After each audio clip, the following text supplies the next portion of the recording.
Hi, my name is Zach Parry. I'm an attorney with Lawyers Plus. I'm going to answer the question, is it legal to write on money? It's a great question. Well, let's look to federal statute because that's exactly where we're going to find the answer.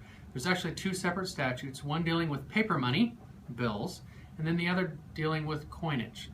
So let's address the paper money one first. The statute says that it is a misdemeanor for anyone to, quote, mutilate, cut, deface, disfigure, or perforate, or unite or cement together, or do any other thing with intent to render the money unfit for reissuance.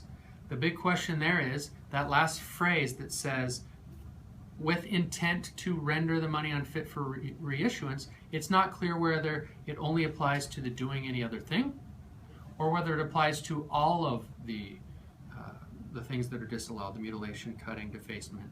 And that's a significant difference because on the first interpretation,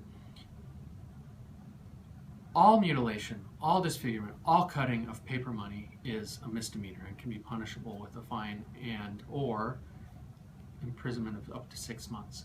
But if the intent to render it has to be applied to each of them, then you can mutilate and cut and disfigure all you want as long as you're not doing it with the intent to render the money unfit for reissuance. And there's unsurprisingly not very much case law interpreting the statute. Not many people are prosecuted for defacing money, which is telling in and of itself you probably be okay even if you do have the intent. Not that I'm encouraging you to break the law, but it's rarely, if ever, enforced. Now let's look at the coinage law. That law is a little bit stricter. It says anyone who with fraudulent intent alters, defaces, mutilates, impairs, diminishes, falsifies, scales, or lightens a coin, United States currency coin, is guilty of a felony and can be imprisoned for up to 5 years. And that's true just if you possess it or you attempt to possess it or alter, deface, etc. Now I think this harkens back to a time when coins were made of real gold and real silver, and the face value of the coin was exceeded by the monetary value of the raw metal.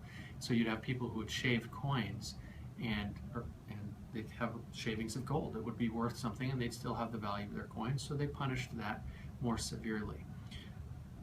We don't really have to worry about that anymore. The statute's still in place, but I think you'll be okay if you use one of those penny presses at Disneyland and you get one of your pennies and it's shaped like the Epcot Center or whatever, because I've never heard of anyone being prosecuted for defacing a coin.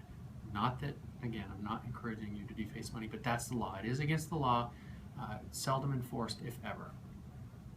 Lawyers Plus, we earn your trust. Do you need to speak with a lawyer? If so, call one you'll actually like.